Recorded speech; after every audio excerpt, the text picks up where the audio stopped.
I'll talk about this.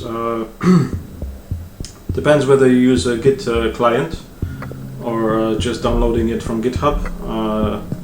You might need to do different things. So I will start in a few minutes. Let's just give everybody a chance to connect.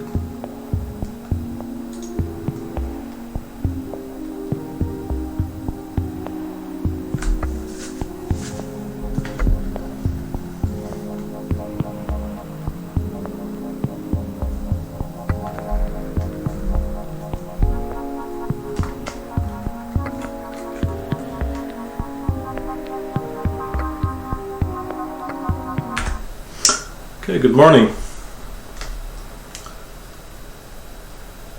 I will start slowly to give the last few people a chance to connect. Maybe a few words about the lab test.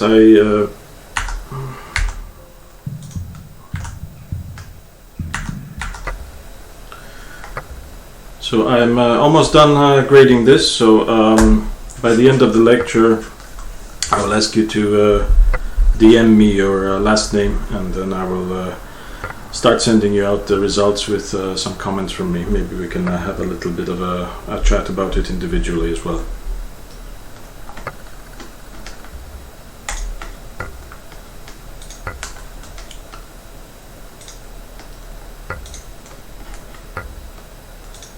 As usual, the repository. We will be starting with a weak initial branch. However, I will first give you a quick look at what we are trying to achieve there.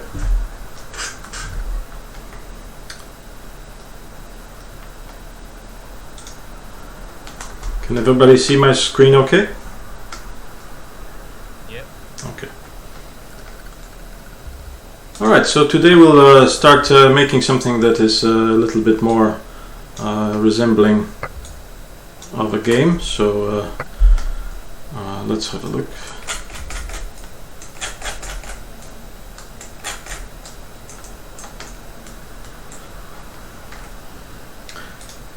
The scene is, for you it'll be triggers and raycasts begin. 8.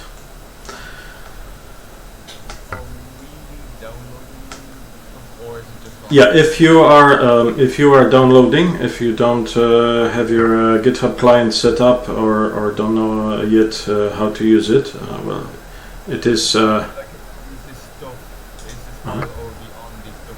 yeah, no. This is on the repository as always. So if you don't have your Git client set up, you need to go to my repository, switch the branch. So this is where you do that. There's a pull down. You need to select week 6 initial and click that, and after that you will see that last commit is me 9 hours ago, removed target controller script. So that should tell you that you're on the right branch, and then you can download the zip as you did before. Now if you are using source tree, here you can see the history for the repository. So right now I am on the master branch. You can kind of see source tree shows you graphically. This is in the history tab of source tree. Is that visible? Is the resolution enough to see the letters? Or do I need to use the zoomer?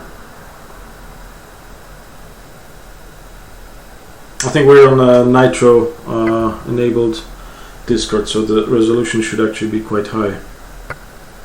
So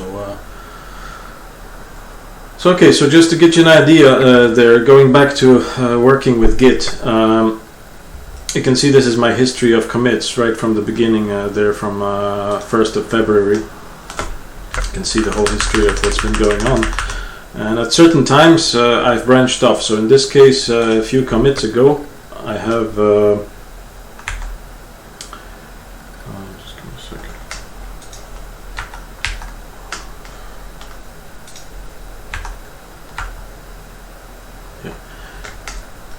I have branched off and created a week 6 initial branch, which is what you need to obtain. Meanwhile, I'm right now on the master branch, so I have the completed project loaded up right now. To switch, what I do is, it's actually safe to exit Unity for a number of reasons. Let's not go into that, but it can save you some trouble. And here in branches drop down, I double click the week 6 initial branch, and voila, I'm already on the correct commit there. Sometimes it's good just to do a pull, just to make sure that we have all the files, and that should be okay. If you're using GitHub Desktop, it's a similar situation there. Okay. And in the current branch here, you can select the commit, and you can switch to branch. It's switched to the branch, and then just to be sure, click fetch.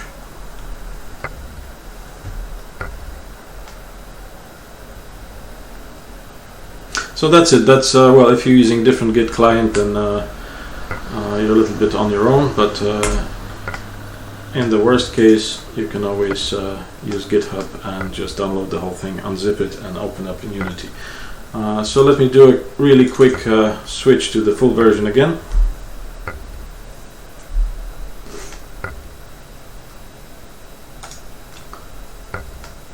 I'm going back to the master branch.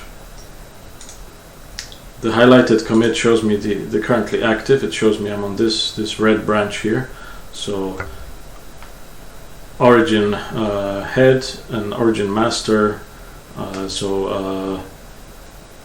This is the master branch, and remotely origin head, origin master are on this commit.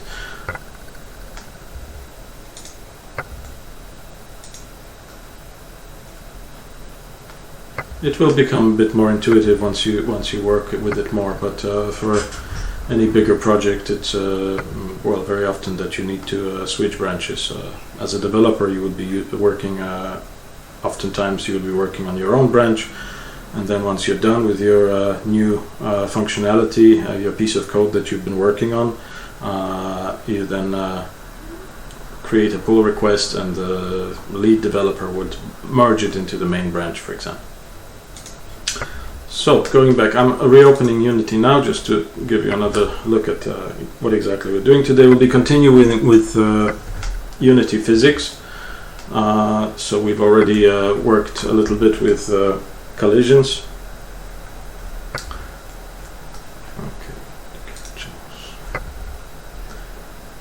With collisions, with physical materials, with colliders.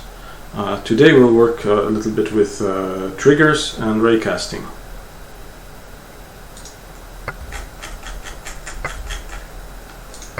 So we've covered already this the last time, and today we'll work with triggers, raycasting, and layers. So how to add functionality, for example, entering a room, you'd like to trigger some code to do something specific when you enter an area, or maybe when you'd like to pick up some power-ups, or you'd like to shoot a bullet and have it react with the object it hits.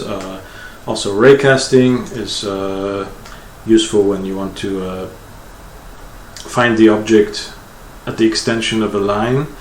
Often it would be like the line of sight. So when you create a first-person shoot-'em-up game for creating something like a shooting reticule, a marker, what you're exactly pointing at. Sometimes if you have a mouse look system for finding out more about, for picking things in the environment with your mouse, you would use your raycast as well.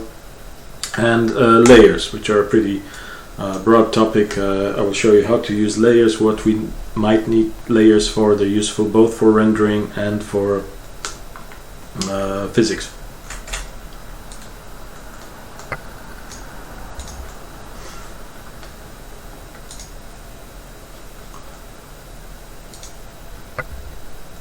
Okay, so what we'll do is we'll start with that turret assembly that we already saw before.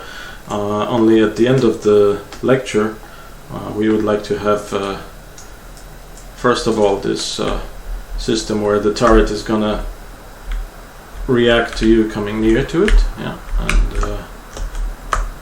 there's a certain range, a certain radius. Let me just show you. So we'll set up a kind of a alerting zone where the player enters that, the turret turns towards you and starts shooting. So there's a couple of things happening there. We're using triggers, so colliders which have been set up as triggers. We're using raycasting, so like in this case, for example, let's say we're within the zone, the turret is tracking us, but we don't want it to shoot at us until there is a clear line of sight between the gun and the vehicle. So to do that, we will use a raycast.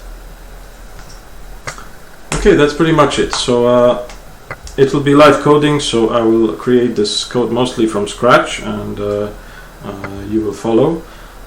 At the end of it, if you get at any stage, if you get terribly lost, well, let me know. We can maybe take a pause or help somebody with major problem. But at the end of the day, you have the finished version. So if you find out that you're finding it tough to follow, well, this will be pre-recorded, so you can do it offline at your own pace later.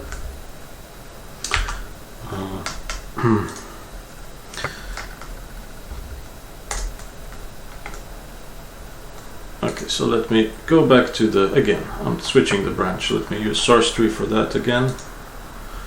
Going to my history view here, clicking the week 6 initial branch, and now I've switched branches.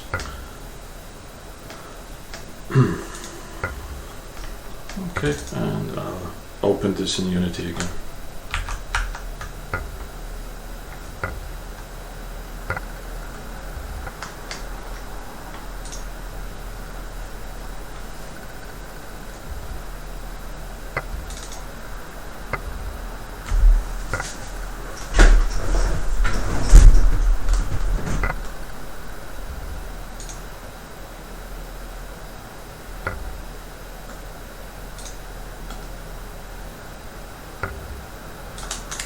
Okay, does everybody have the initial version of the project on their machines? Just react to that and I'll give you a chance to get up to speed.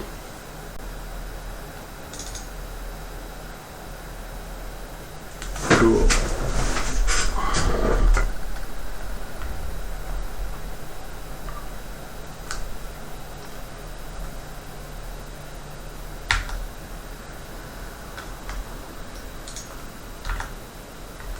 When you say the initial, do you mean the one that doesn't have the shooting mechanisms? That's right.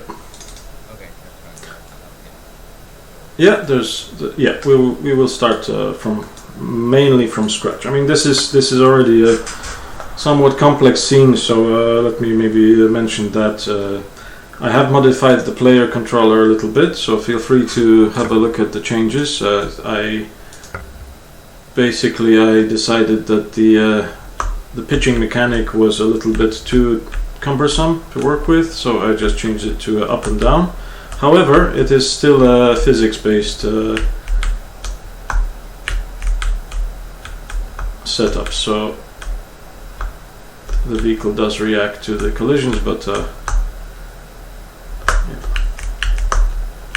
I wanted to avoid the situation where we capsize the vehicle too much and things get a little bit complex. So right now R and F keys are still going down and up, and you can move left or right, normal WASD key combination. So let's have a look at what we have here. We have a modified version of the city manager, so I called it a hostile city manager. The reason I'm doing this is not to make it too confusing. I would like this project to kind of grow and accumulate our new scenes as we go along without breaking the previous scenes. So that's why maybe sometimes I need to do something like this. I will just create a different version of script that we already worked with. So let's have a look. Not much has changed there. Maybe any opportunity is good to talk to you about those for loops. There seems to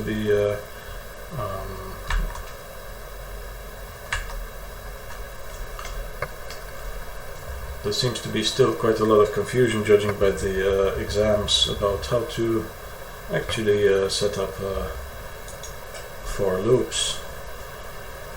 I added a couple of links to the Git start page, and also to at the end of this PowerPoint for this lecture. So there's 2 tutorials that you can have a look at if things still don't make sense. But let us maybe have a look. Okay, so if you remember, we have this city building set up with a nested loop, which just went from here. There's an inner loop. So if you look at this chunk of the code, it should be quite obvious to most of you, but some people are still getting confused about this part. So let me go over this again. Let's look at this bit of code in separation. Like, let's forget everything that's around it and let's just chunk it. That's the way to look at code. You have to kind of try to separate it in your mind and split it into like smaller problems that you, once you understand what this bit of code does, you should understand that whatever this does is now inside another loop. So here we set up our variable j, which is the iterator in this case, to start with the value -7 with every iteration. So after we complete the code, which is inside the brackets, we increment by 3. So this is plus equals is addition and assignment packed in one. And the continuing condition is that j remains less than 8. So once j is equal to 8, well, in this case it will be 9, well, whatever, -7, we'll see. So while this is true, while this part of the condition is true, the code which is inside the bracket will keep being executed. So in this case, okay, we're incrementing by 3. Let's see what happens if we change it to 4 in this case.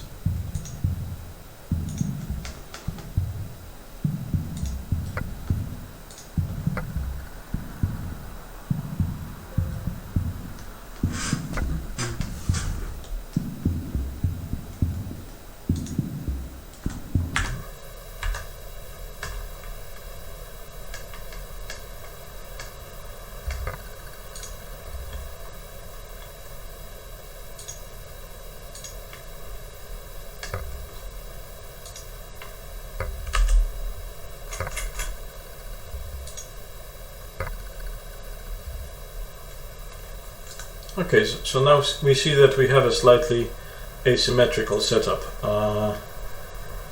The distance along the z-axis is greater than the distance along the x-axis. Let's exaggerate it even more. So let's increment by 5.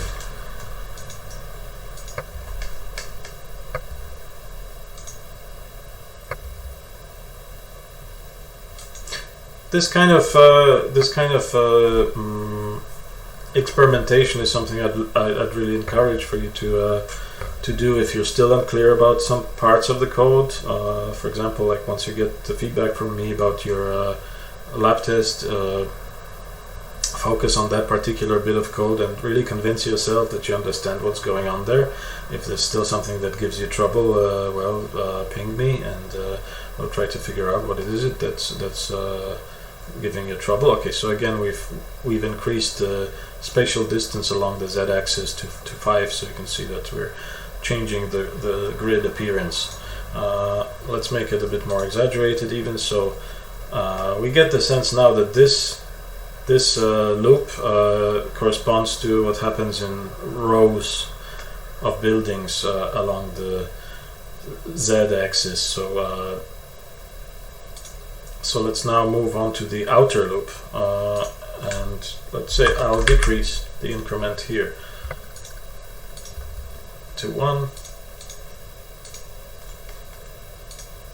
and let's see what we'll get.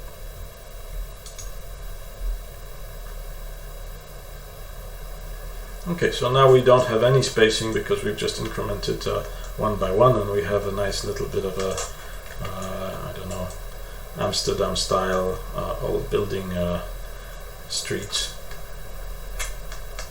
basically for free. So let me revert now to 3 because that makes more sense. In this case we don't want this too busy.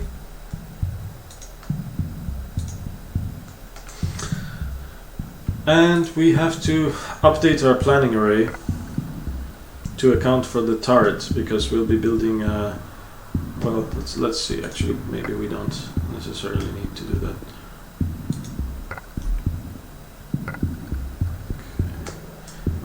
Well, it seems like we do. Some of the buildings are very close to the turret, and this will all become a little bit too busy. So what do we do again? We need to use our set slot function. So I'll set up another nested loop. Actually, yes. Okay. Okay. Sorry. Yeah, I've. Let me just change the hotkey I have for that. That was a bad decision. Just a second. Yeah, sorry for that. I just noticed that myself.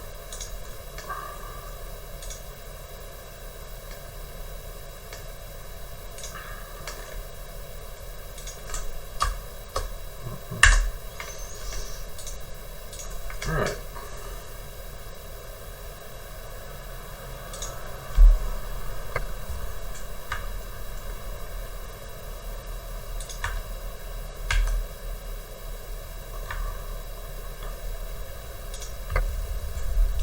Okay, so again, to save myself typing, which is something that I don't discourage, copy a bit of code that is already out there. It saves you opportunity to make a lot of mistakes, and then modify it. So I definitely don't need any of this code inside. I'll be changing this.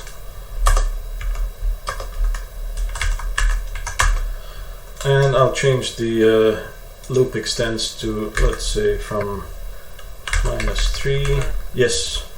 You're now streaming Discord and not the Visualizer Studio. Oh, sure.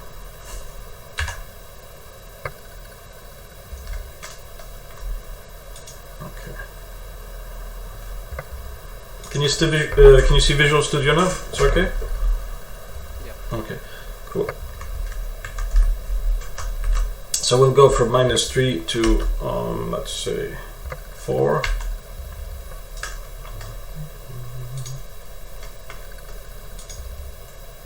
And increment by 1. What I'd like to do is this middle area there where the turret is, I'd like to cover it with virtual blocks. Use our array to fill this area virtually with buildings without actually building anything there, so that the city building code, which is later, will not have any effect. We'll see how. We've done that already for the gate in the lab test example.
Okay, so if you remember the set slot function which we created before, if we don't, I recommend that you go back to the set of slides where we discussed building the city. So we have XYZ and occupied. So in this case, let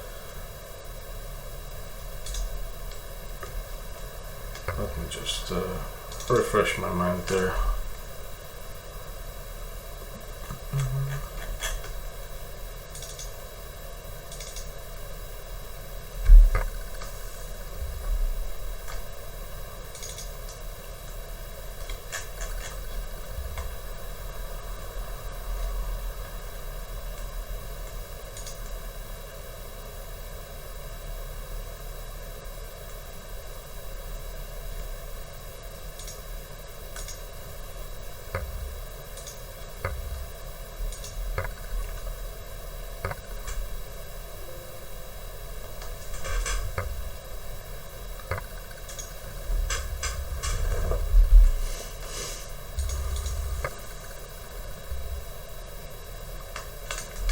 Okay, so that didn't work.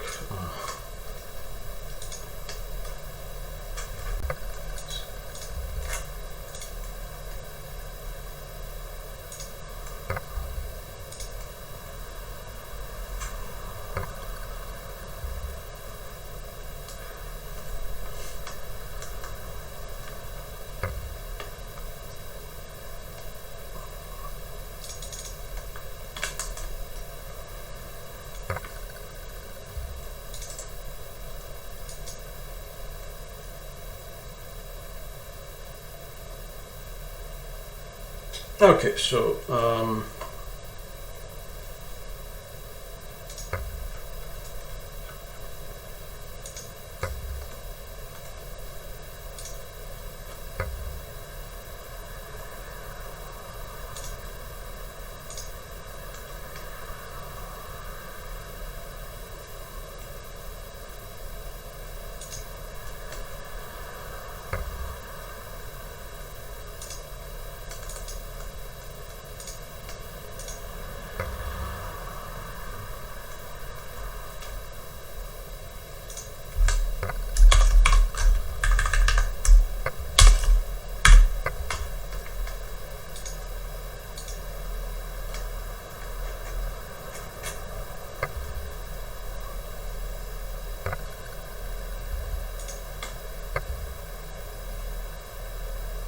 sorry about that. I was just trying to remember what value I actually needed to add in our setup, but yeah, it needs to be the value of 7, because what we provide to the set slot function, as most of you I'm sure remember, is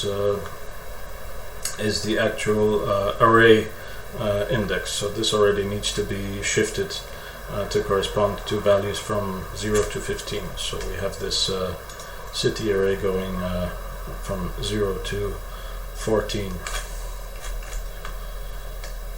Okay, so is there questions about this? No? Okay, so let's carry on.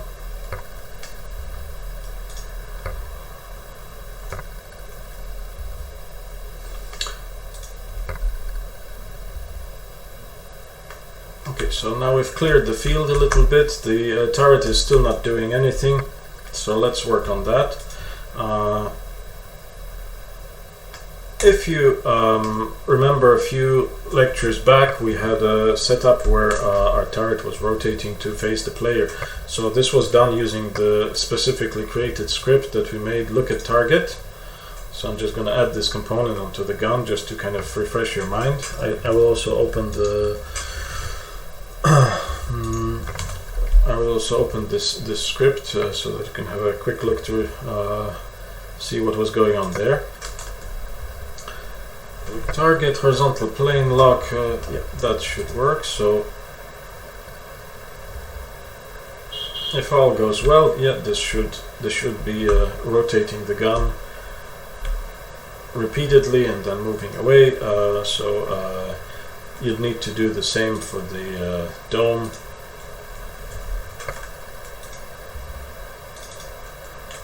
However, here we lock the horizontal plane movement. So again, repetition is mother of studying, so we'll be coming back to those little bits of older code and then reusing them for what we're doing now. So that's all good and great, but maybe we would like to have more than one turret in our game, and in this case our code would not be sufficient for that, because let's see, if you remember, we had a game controller interpolator that was a static field of the game controller class, which was basically kind of a global variable that you can access from any other script in the game, that was going from 0 to 1. Now today we would like this rotation of the turret to happen individually for each turret. Like, let's say we have 10 of them, we'd like to have the turret start rotating toward us, which is actually alerted to our presence. So I will remove the look at target. Okay, my monitor setup is a little bit in the way. So I'm removing the look at target component from both the gun and the slit dome, and instead we're going to create a turret controller. So let's go into our scripts folder and create a new script there. Let's call it turret controller. It's one of two scripts that we'll be writing today.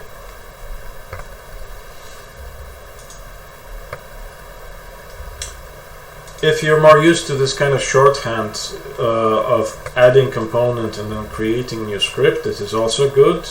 This is also a nice way to do it. Then you can provide the name here. Let's say turret controller 2. Don't do that, this is just demonstration. This will create turret controller 2 script, and we'll add it to the component as well. You have to give it a little bit of time. But keep in mind that we haven't specified where that script lands. So now, if you ever look for, if you're trying to organize your scripts in your game, in your folder structure, keep in mind that if you do it this way, it will just land in your assets root folder, and then you'll have to actually manually go and drag it into scripts.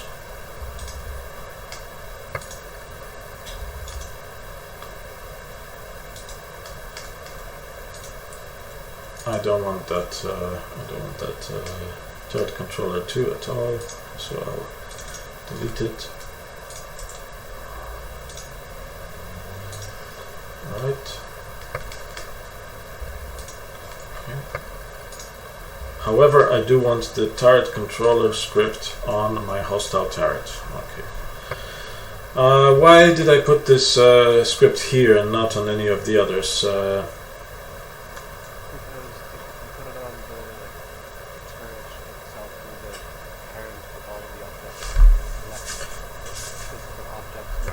That's a good thinking. However, in this case also, now, okay, this is an arbitrary decision, but yes, it does make sense, and actually makes it easier for somebody else working with your code and your prefabs to work with.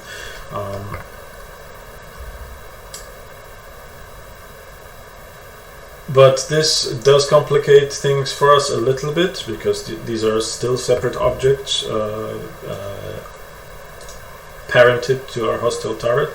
We will need to rotate subcomponents, so we will need to rotate the gun and slit dome. So in our turret controller script, we will need to have extra variables that we probably need to assign manually, or maybe if we can have some other system of tags, we can do it at runtime.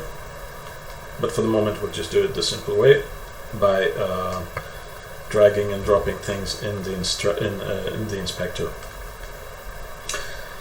Okay, I haven't gotten to any of the theory today yet. I'll just try to deliver it as we need it. So collider triggers. First thing we want to create this alerting zone. So we can use collider triggers for that. Collider trigger is a special type of collider which doesn't actually collide with anything. It is only meant as a zone.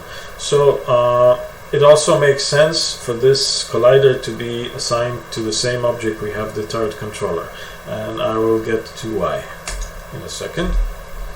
So I'll create a sphere collider, and I will give it radius of 7. If in your scene, like to see those colliders in scene, you have to make sure that you have gizmos enabled here. So you can have gizmos enabled in game window as well as the scene window. Makes a little bit more sense to have it enabled in scene window. So this is going to be our zone, detection zone for the turret. What's important is to mark this checkbox is triggered. This tells Unity that this collider is treated specifically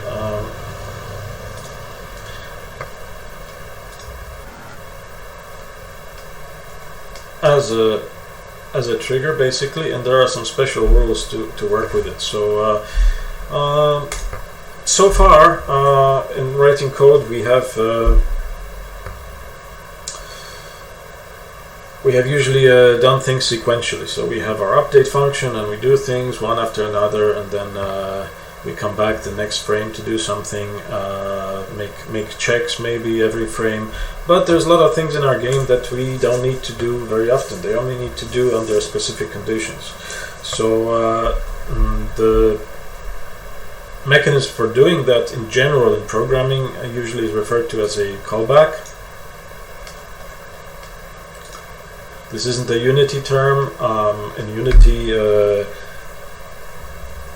the tools that relate to callbacks are events, actions, messages. Some of you have maybe worked with Unity events already. We won't go into this very deep today. We're just going to use a very specific, simple case of using a callback. Like there are different types of callbacks. For example,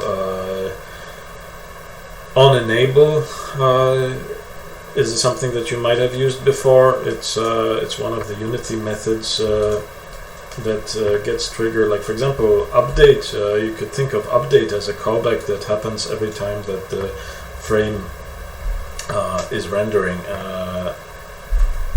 Start, you can think of it as a callback as well. This only happens once at very specific conditions at the start of the game, when the object is first initialized. What we're interested in today is a special type of callback that Unity provides for us, which works with triggers. So these callbacks are onTrigger enter, onTrigger exit, onTrigger stay. Let's start with onTrigger enter. What happens there? So when a game object collides with another game object, this is called, and this code will be executed. So first of all, both game objects that we're talking about need to have a collider component on them. One must have the isTrigger enabled, and one must contain a rigid body. That's important. And also, if both of them have isTrigger enabled, then no collision will happen. So we need to have that rigid body somewhere in there for the physics to be computed. So we do have rigid body on our player controller, so we're good. However, yeah, and isTrigger is checked on this, so this should already work. How do you use this onTrigger enter? Well, quite simple actually. So we go to our turret controller script, which is now very empty. And we just type on trigger, enter, and the Unity integration should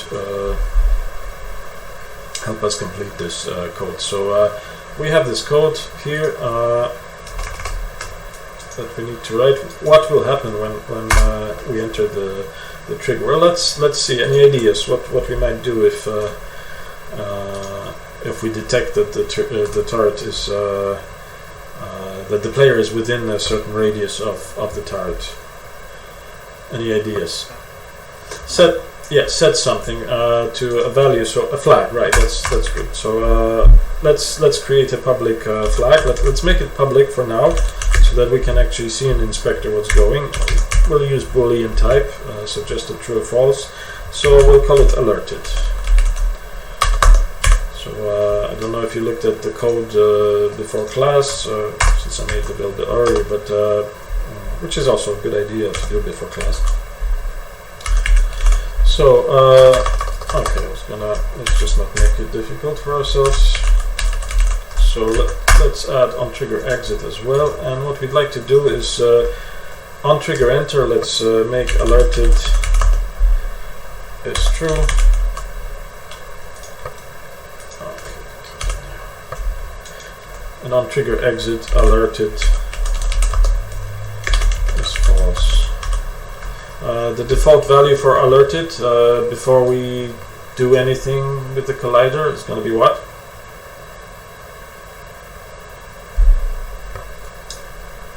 I mentioned that before, but it's a good time to maybe remind you. All types, well, most types would have a default value assigned to the variable if you first create it. So for Boolean, that would be false. We actually used this when we created our city planning array, because we didn't need to set everything to 0 in the first place, which means that there's nothing built at a specific slot in our city. So this is probably actually not going to be enough, but let's start with this.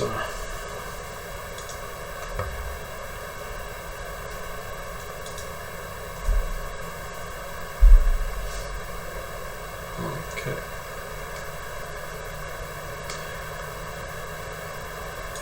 Let me run this. Okay, so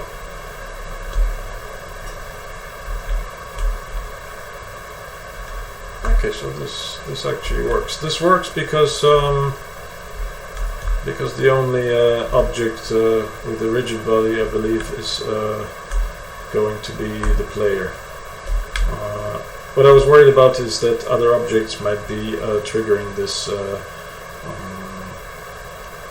rather than the player. Let's actually see what's going on there.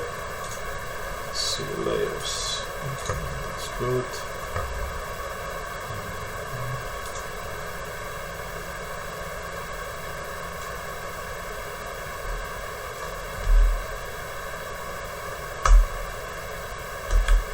Okay, no, so yeah, okay, so yeah, we do have a problem, which is that the player is actually outside our radius. Just to prove it to you, we see our boundary here and the player is outside of it.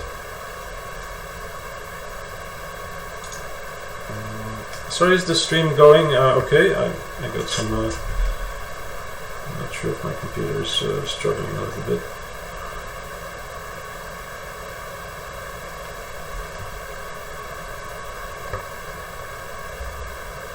Is the frame rate looking okay? I'm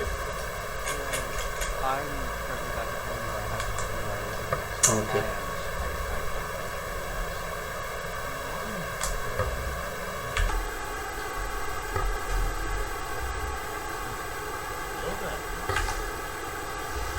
Okay.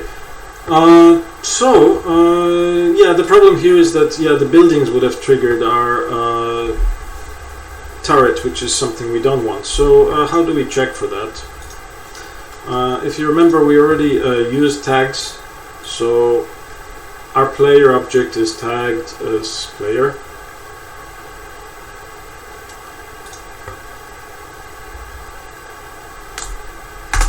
And also, if you see, the argument to this onTrigger enter callback is collider other. So this variable other of type collider is going to actually tell us which collider triggered our trigger. So if so we need to find out what it actually is. So we need an if, and we definitely need to see what this other thing is doing. I'm typing dot to see what is there. So let's have a look. I can already access the tag of it. So the tag field of this other collider object, if you see the IntelliSense here, this is the tag of the game object that the collider belongs to. So a lot of the time, if you're not sure what you're dealing with, you have a variable of a certain class. Typing the dot will let you see what fields and methods are available there. So this is kind of also, should be also clear to most of you. But in case like you didn't kind of use this before, you can just select tag from here, and the tag is let's see what type is the tag. The type here is a string. So again, your IntelliSense should tell you what we're dealing with here. So it is a string. So we need to do a check. So equals is the logical equivalence operator, and that tells us whether something is equal to something else. Common mistake for, like, I've seen this happen as well with some of you. If you just leave one equality sign there, this will be an assignment. So in some case this might break your code. It's like I'm obviously getting a warning message already. In some cases it will just act unpredictably and might be a tough to find bug. So be very careful with those logical conditions. So all we need to do is check if the other tag is player. So now I'm not using brackets in this case because this is just a single line of code there where we assign. Another way to look at this code, we can put it in one line. So if that's kind of more comfortable for you, you can look at it this way. So if this condition is true, do this. The indentation here in code as well, like about formatting, which tells you a little bit about what's happening in your code. So if you indent this way, it also tells you, okay, this line, this instruction, this assignment goes under this if loop, if condition. Do we need to do this on trigger exit as well? Well, what if there's other objects with rigid bodies that go in and out of the zone? Then that might actually interfere with our way of detecting that the player is there. So yes, we do.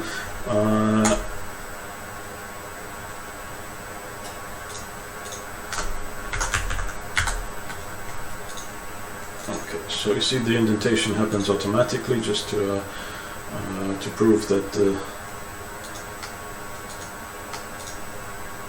the editor is aware of what you're trying to do to a certain extent. And let's try that now. Switching to Unity editor again, so it needs to recompile. Okay, and let's try. Okay, so let's go hostile target. It is not alerted right now. I'm moving closer and now it is. Okay. So that's great. We'd like something to happen though, so let's carry on with this. We'll take a little bit of a short break, but let's finish maybe this little bit of coding, and also crop the video so that we don't risk losing the whole recording. Like I said, we're going to look at the code that we created before and try to recycle it. That's not a bad thing to do. Of course, the more familiar you are with the code that you've written before, the faster you'll be working. So in this case, okay, let's see what happened there. Like this look at target component allowed us to rotate the object and actually animate the rotation based on this interpolator field, which was something from between 0 and 1. So, first impression, we don't want this interpolator to be a global variable anymore. We want this to be something specific to our target controller, so I'm gonna create a private float interpolator,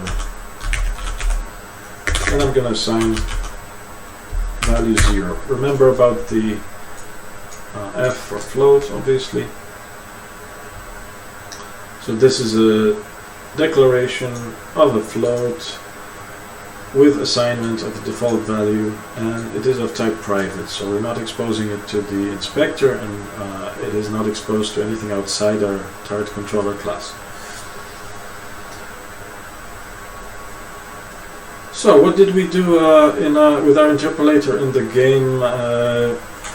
game controller? Okay, I'm going to right click on game controller class and go to implementation, and this takes me here to the game controller.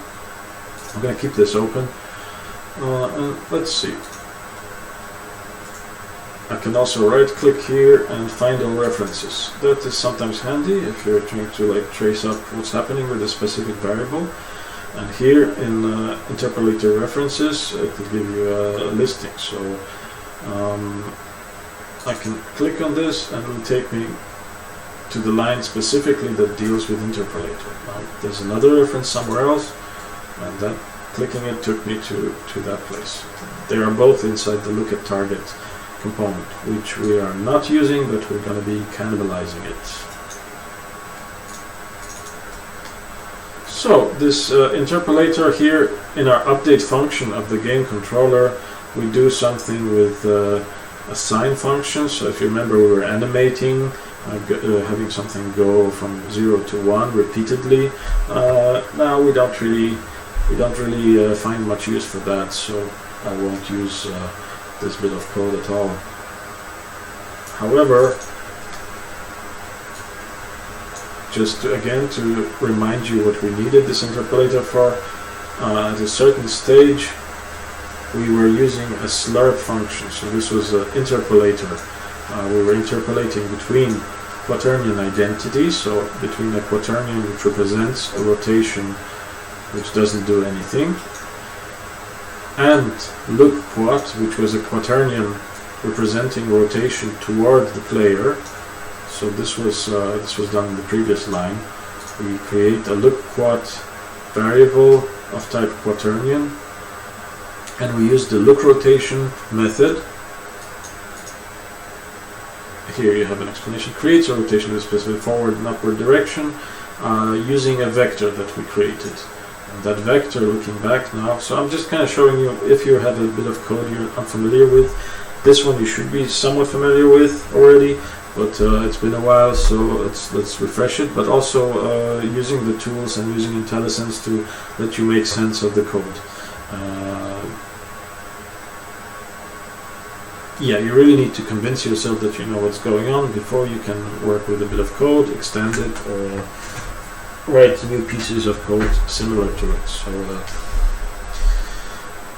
So these kind of tools are quite handy. So here, for example, highlighting helps me by showing me where this vector lookvec was used before in code. So we will probably need something like this, a vector look like the lookvec thing. So I'm just gonna copy this, and I'm gonna stick that into the update function of the target controller.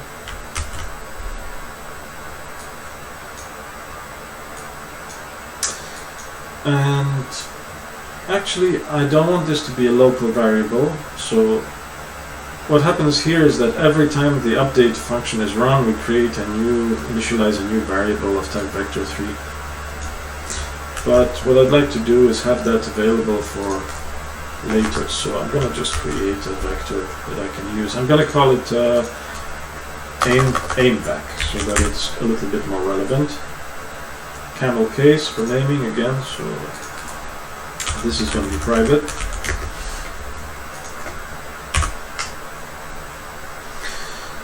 And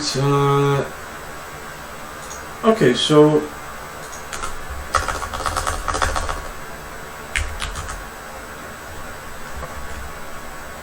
we need the direction between the turret and the player. So this doesn't exist in our cont'd because we haven't set this up yet, but we need our look target. So what is the look target? The look target is our player, and we don't want to go through the rigmarole of assigning the player here to the card controller. So we've already done that before. We use tags for this as well. So if you look at the look at target, we can just steal this. So I'm just gonna copy and paste this into the start function. What is the look target here? This is just a transform corresponding to the player. So I need this variable as well. Okay, so that's our look target. What happens? The first time this object runs its start method, we check if this look target is assigned, because at the moment it will be exposed in the inspector, and we can do it manually, but we want to avoid that. So if this is not assigned, then do this. So if look target is equal to null, null is the special type of value which corresponds to a variable which has not been assigned. So this is like a empty pointer that doesn't lead to anything. So look target, we use the find with tag method, this general method of the game object class, and we use the player tag. The only thing though, like if we just use this, it would give us so again I'm gonna get an error if I don't use this dot notation here. Hopefully, yeah, we do. Why? Because there's a type mismatch. This find with tag function is returning a game object type value. Meanwhile, this is of type transform. So if there's a mismatch like this, we're probably doing something wrong. So yes, we need to get this specifically the transform of that object. Okay. So I also see from your lab test that some of you still are finding it hard to work with those dot notations to access fields of an object, of a result. So this is how you think about it. Like first of all, look at what's before the dot. You can highlight it. This will tell you what type it is, and so on. You can type that dot to see what's in there. Okay, and I see I have a lot of things that you can use. This, for example, active will tell me whether this object is active. Game object is the actual game object, or that kind of like doesn't seem very useful. Name, layer it's on, scene, and so on. In this case, we are only looking for the transform. Is this clear to everyone? Because, like, please let me know if this bit is still giving someone trouble. Or we can talk about it when we discuss your lab tests, like in a direct message some other time. So, okay, so we've got our look target now ready to go. Okay, so can you tell me, does this look right? I have my aim vector where I'm subtracting the position of the player from transform position. So what is that going to do? This is going to create a vector from the current object to our player. Any doubts about this? Any questions? Maybe there's something dodgy there.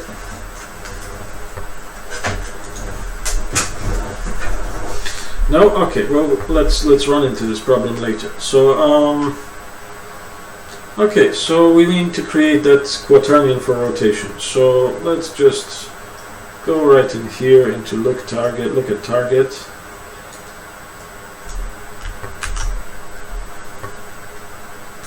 This needs to happen every update as well. We need to create that. So the quaternion look quad. Let's call this gun quad. So right now we'll start aiming our gun. So this is gonna use our aim vector.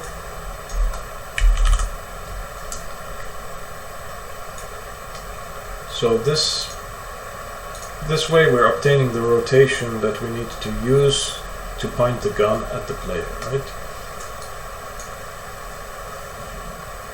And in this step we rotate the transform to face the player. Does this look a little bit out of place? What are we rotating in this case? We're going to be rotating the whole turret controller. Is that what we want? Probably not. We just want the gun. But let's go with this and not actually see the problem. And this game controller interpolator, okay, this is at the moment we don't want this anymore. We just want to use the interpolator local variable which we've created. And actually I'm gonna set it to 1. 1 in this case means that yes, we do actually want this full rotation. So here we're interpolating, so we're depending on the value of the interpolator variable, which is between 0 and 1 in our case. We will rotate between doing nothing, keeping the gun in place in the original rotation, and between the rotation toward the player. So let's see what happens.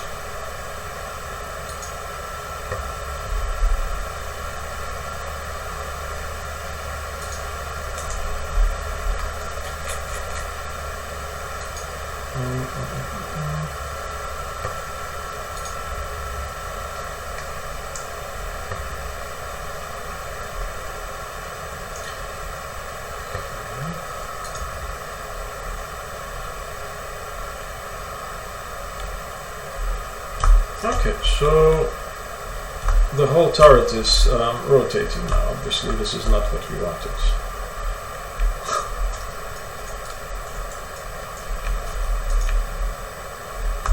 Okay.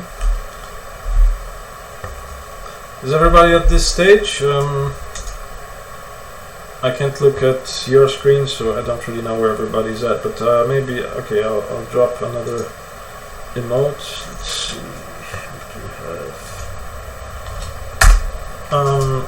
Just react to that if you're up to speed.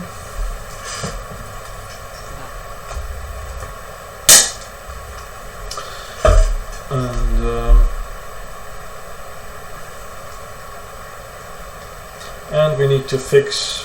Okay. Okay. Well, we'll have a break. So maybe if you're in dire straits, you can catch up a little bit. Okay, so this is transform rotation. Obviously corresponds to the component, the object that the component is on. So we need to have the gun transform. So let's do it the simple way.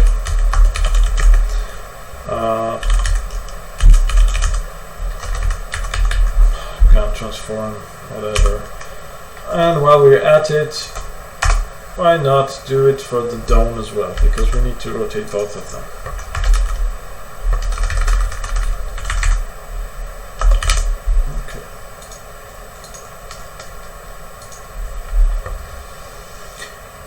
Okay, once the editor updates, you can see those fields now. And let's just assign them.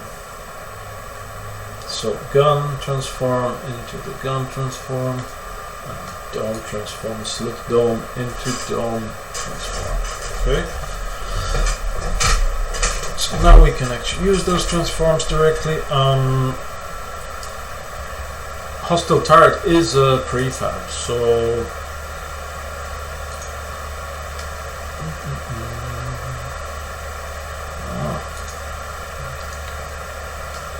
I'm gonna just update the prefab like this. I'm just going to drag the whole thing over the prefab, and now that should actually make everything up to speed. Because the gun and slip dome are under the hostile turret, we are allowed to do this local assignment and actually keep it in the prefab. Not sure if that point would be really clear, but you will eventually kind of run into this.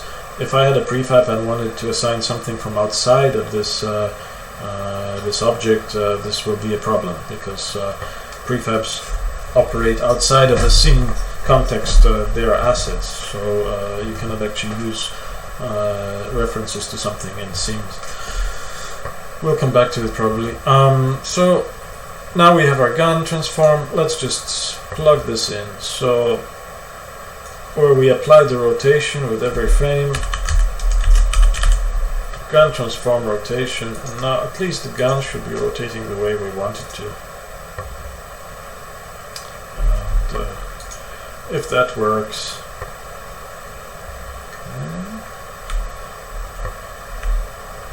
somewhat.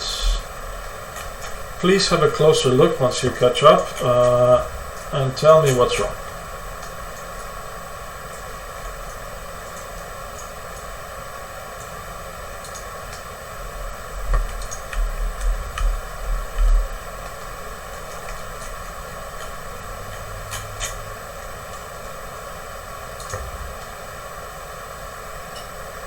Any ideas?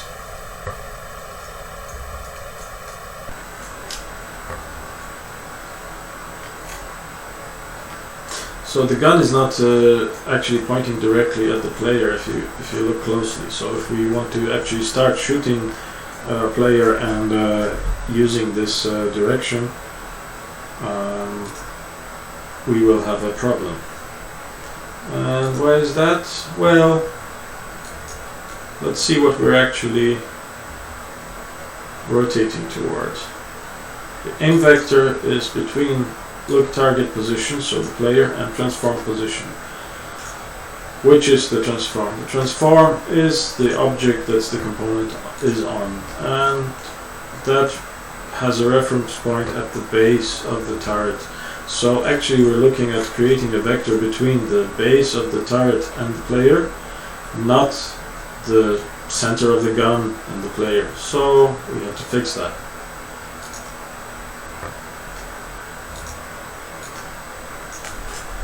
Gun transform here as well. And that should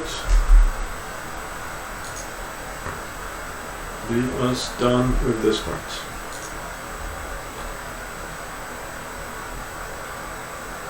Okay, so it is happening.